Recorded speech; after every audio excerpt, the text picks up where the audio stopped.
વિદ્યાર્થી મિત્રો, ધોરણ 9 માં આજે તમારે 8 તારીખે ગુજરાતી અને વિજ્ઞાનની એકમ કસોટીનું પેપર હતું 25 માર્ક્સનું. એનું સોલ્યુશન આજે આપણે જોવાના છીએ. વિદ્યાર્થી મિત્રો, તમને મોસ્ટ ઇમ્પોર્ટન્ટ પ્રશ્ન પણ જોવા મળશે. એની સાથે વિદ્યાર્થી મિત્રો, આની હું તમને પીડીએફ પણ આપીશ સોલ્યુશન વાળી. તો એના માટે તમારે શું કરવાનું છે, આ તમારી જ ચેનલ છે વિદ્યાર્થી મિત્રો, તો હમણાં વિદ્યાર્થી મિત્રો સબસ્ક્રાઇબ જરૂર કરી દેજો. તો પહેલો પ્રશ્ન શું છે વિદ્યાર્થી મિત્રો, અહીંયા તમે જોઈ શકો છો 15 પ્રશ્નોમાંથી કોઈ પણ 3 પ્રશ્ન તમારી પરીક્ષામાં પૂછાયા હશે. તો પહેલો પ્રશ્ન છે કે પાકને જમીનમાંથી કેટલા પોષક તત્વો મળે છે? તેનો જવાબ શું આવશે વિદ્યાર્થી મિત્રો? 13 આવશે. તમારે કેટલા માર્ક્સ આવશે એ પણ મને જણાવજો વિદ્યાર્થી મિત્રો. અને આ તમારી ચેનલ છે તો બે હાથ જોડીને નમ્ર વિનંતી કરું છું કે ચેનલને સબસ્ક્રાઇબ હમણાં કરી દો. પ્રથમ પરીક્ષા આવશે, બીજી પરીક્ષા આવશે, એના મોસ્ટ ઇમ્પોર્ટન્ટ પ્રશ્ન, સોલ્યુશન બધું જ તમારી સાથે હું પ્રોવાઈડ કરાઈશ. ચલો, ખરીફ પાકનો સમયગાળો, તો જવાબ શું આવશે વિદ્યાર્થી મિત્રો? જૂનથી ઓક્ટોબર આવશે. એના પછી ત્રીજા નંબરનો પ્રશ્ન છે કે ખાલી જગ્યા પ્રકારની મધમાખી ઇટલી અથવા તો ઇટાલીની છે. તેનો જવાબ આવશે વિદ્યાર્થી મિત્રો એપિસ મેલિફોરા. મેં તમને કીધું તું પણ કરી કે આ તમારી પરીક્ષામાં પૂછાશે, બરાબર. ચલો, એના પછી ચોથા નંબરનો પ્રશ્ન છે નીચેનામાંથી કયો ઘાસચારાનો પાક છે? તો એમાં જવાબ શું આવશે વિદ્યાર્થી મિત્રો? બરસીમાં આવશે. તમે એવું હોય તો સાથે સાથે સ્ક્રીનશોટ લેતા રહેજો. ચલો, એના પછી ખાલી જગ્યાનું ઉત્પાદન મોતી પ્રાપ્ત કરવા માટે થાય છે. તેનો જવાબ શું આવશે વિદ્યાર્થી મિત્રો? ઓએસ્ટર આવશે. એના પછી આપણે જોવા જઈએ કે ખાલી જગ્યા આપેલી છે તો ગોખરું અને ગાજર ઘાસ એ કોનો ઉદાહરણ છે? નીંદણનો. કે જે તમારો પાક હોય એની આજુબાજુ જે બિનજરૂરી વનસ્પતિ ઉગી નીકળે એને આપણે શું કહીએ છીએ વિદ્યાર્થી મિત્રો? નીંદણ. એના પછી છે કે ઘઉં તથા ચણાને એક સાથે ઉગાડીએ એને શું કહેવાય વિદ્યાર્થી મિત્રો? મિશ્ર પાક કહેવાય. શું કહીશું એને આપણે? મિશ્ર પાક પદ્ધતિ કહીશું. પછી લખ્યું છે કે પાકને હવામાંથી ખાલી જગ્યા પોષક તત્વો મળશે, તો એનો જવાબ આવશે વિદ્યાર્થી મિત્રો? 2 આવશે. એના પછી લખેલું છે કે દુધાળા પશુઓને યકૃતને રોગગ્રસ્ત કરતા અંતઃપરોપજીવીને આપણે શું કહીશું? યકૃત છે. તો જવાબ શું આવશે વિદ્યાર્થી મિત્રો? યકૃત કૃમિ આવશે. 10મામાં છે ખાલી જગ્યા માછલી તળાવના તળિયેથી ખોરાક મેળવે છે. તો એમાં જવાબ આવશે વિદ્યાર્થી મિત્રો? મૃગલ. કે જે શું કરશે? તળાવના તળિયેથી ખોરાક મેળવશે. એના પછી તમે જોઈ શકો છો 5 ટ્રુ ફોલ્સ આપેલા છે 11 થી લઈને 15 કે જે હરિત ક્રાંતિએ દૂધના વધુ ઉત્પાદન માટે કારણભૂત છે. તો જવાબ શું આવશે? ના વિદ્યાર્થી મિત્રો. નાઇટ્રોજન અને ફોસ્ફરસ એ સૂક્ષ્મ પોષક તત્વ છે, એ પણ ના. એના પછી ભારતનું દરિયાઈ મત્સ્ય સંસાધન કેન્દ્ર 7500 કિલોમીટરનો સમુદ્ર તટ ધરાવે છે. હા, એ તો સામાજિક વિજ્ઞાનમાં પણ આવે છે. અસીલ એ વિદેશી જાતની મરઘી છે. ના વિદ્યાર્થી મિત્રો. ઝીંગા તથા મુસલ એ કવચીય માછલીઓ છે. હા, બરાબર. તો 2 સાચા છે અને બાકીના 3 ખોટા છે. તો આનામાંથી એક તમારી પરીક્ષામાં પૂછાયું હશે. એના પછી આપણે જો 2 પ્રશ્નો પૂછાશે, અહીંયા તમારી પાસે 10 પ્રશ્નો છે, એનામાંથી દરેકના 2 ગુણ. તો અહીંયા વિદ્યાર્થી મિત્રો તમે સરસ મજાનો સ્ક્રીનશોટ લઈ લેજો. અહીંયા તમને એમ કીધું છે કે લઘુ પોષક તત્વો કયા અને ગુરુ પોષક તત્વો કયા? તો જે નાઇટ્રોજન અને કેલ્શિયમ છે એ બંને થશે વિદ્યાર્થી મિત્રો ગુરુ થશે, બરાબર. હું તમને બતાવી દઉં. આ નાઇટ્રોજન અને કેલ્શિયમ કેવા થશે વિદ્યાર્થી મિત્રો? ગુરુ થશે.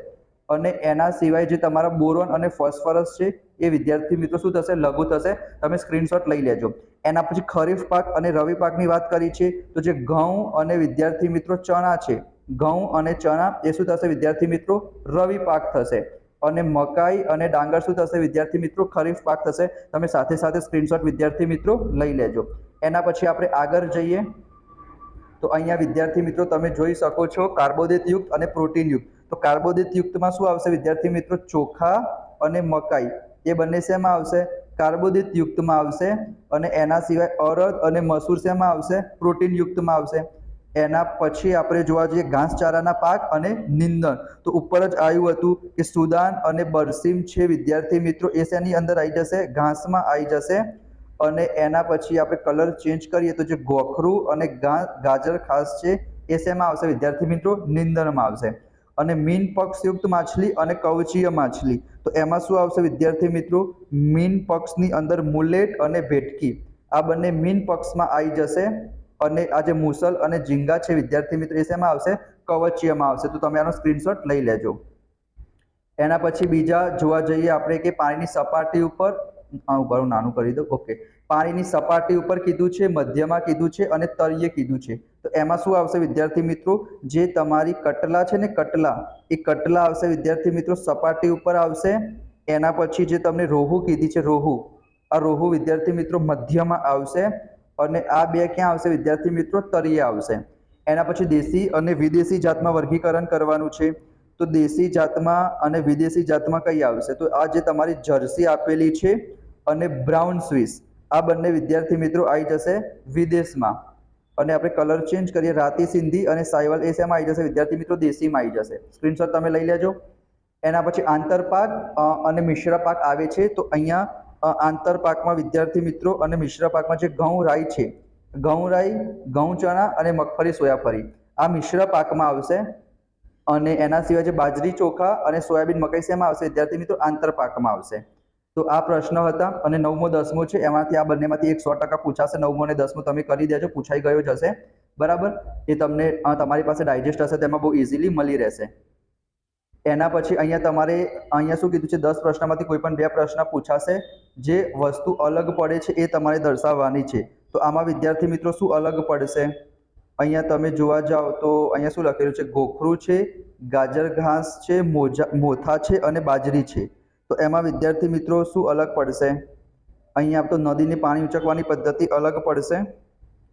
એના પછી તમે જોવા જાઓ તો આમાં વિદ્યાર્થી મિત્રો મને લાગે છે બાજરી અલગ પડશે. આમાં નદીના પાણીને ઉંચકવાની પદ્ધતિ. એના પછી અહીંયા જુવાર અલગ પડશે. અહીંયા આવશે વિદ્યાર્થી મિત્રો ઓએસ્ટર, અને અહીંયા આવશે વિદ્યાર્થી મિત્રો કીટકો. આ અલગ પડે છે, તમે સ્ક્રીનશોટ લઈ લેજો. એના પછી એક શબ્દમાં અથવા એક વાક્યમાં ઉત્તર આપવાના છે. 6, 7, 8, 9, 10. તો તમે સ્ક્રીનશોટ લઈ લેજો. તમારી પાસે ડાયજેસ્ટ હશે, એમાં બહુ જ ઇઝીલી તમને આન્સર મળી રહેશે.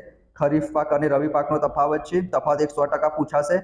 સેન્દ્રિય ખાતર, રાસાયણિક ખાતર, ગુરુ પોષક, લઘુ પોષક, મધમાખી ઉછેર, મરઘા પાલન, મિશ્ર પાક, આંતરપાક, મત્સ્ય પાલનના લાભ ગેરલાભ, આ બધા જ મોસ્ટ ઇમ્પોર્ટન્ટ પ્રશ્ન છે.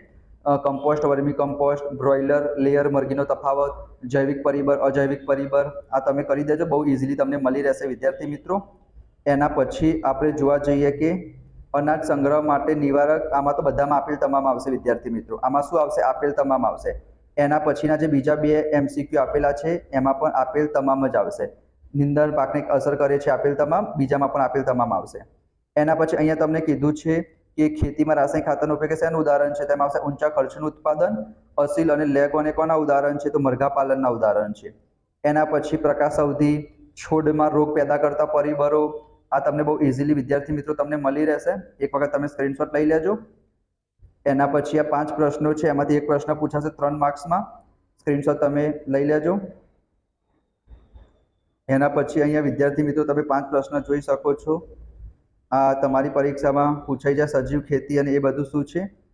અહીંયા પણ તમે એક વખત હું તમને બતાવી દઉં તો અહીંયા કાર્બોદિત પોષક તત્વો છે. તો પાકનું નામ શું આવશે વિદ્યાર્થી મિત્રો? તમે મને કહી શકશો કે જવાબ શું આવશે? અનાજ છે, બરાબર. આ ચોખાને બધું શું કહેવાય? અહીંયા શું લખી દેવાનું? આપણે અનાજ લખી દેવાનું. અહીંયા ઘઉં અને ચોખા થઈ જશે. ચણા, કઠોળમાં શું આવશે વિદ્યાર્થી મિત્રો? કઠોળમાં પ્રોટીન આવે કે ના આવે? કઠોળમાં પ્રોટીન આવશે. ચણા અને બીજું તમે શું લખી શકો? વટાણા લખી શકો. મગફળીમાં વિદ્યાર્થી મિત્રો એને તેલીબિયા કહેવાય. મગફળી સિવાય તમે એરંડો લખી શકો. ફળ અને શાકભાજીમાં શું મળશે વિદ્યાર્થી મિત્રો? તો અહીંયા ફળમાં તો તમે કોબી લખી શકો છો, બરાબર. એ બધું તમે લખી શકો, તમને બહુ ઇઝીલી મળી રહેશે. એના પછી બસ આટલું જ છે વિદ્યાર્થી મિત્રો. અને આ XYZ, એક્સમાં વિદ્યાર્થી મિત્રો શું આવશે? મિશ્ર આવશે. વાયમાં આંતરપાક આવશે અને ઝેડમાં ફેરબદલી આવશે. મત્સ્ય ઉછેરના વિવિધ પ્રકારો, બરાબર. આઈ થિંક મારો ઉદ્દેશ્ય હતો તમને પ્રશ્ન કહેવાનો. સોલ્યુશન તો વિદ્યાર્થી મિત્રો તમને મળી રહેશે. આપણી ટેલિગ્રામ ચેનલમાં પણ તમે જોડાઈ જજો, એમાં પણ તમને આની PDF મળી રહેશે સોલ્યુશન વાળી. આજનો વિડીયો તમને કેવો લાગ્યો કમેન્ટ બોક્સમાં જણાવજો. બીજા બધા વિષયની પણ તમને PDF મળશે. મોસ્ટ ઇમ્પોર્ટન્ટ પ્રશ્ન મળશે. ચેનલ તમારા માટે ખૂબ જ જરૂરી છે, તમારી ચેનલ છે. તો હું વિનંતી કરીશ કે તમે સબસ્ક્રાઇબ કરી દો વિદ્યાર્થી મિત્રો. મળીશું નેક્સ્ટ વિડીયોમાં. ત્યાં સુધી જય Shri Krishna, Radhe Krishna. Thank you so much.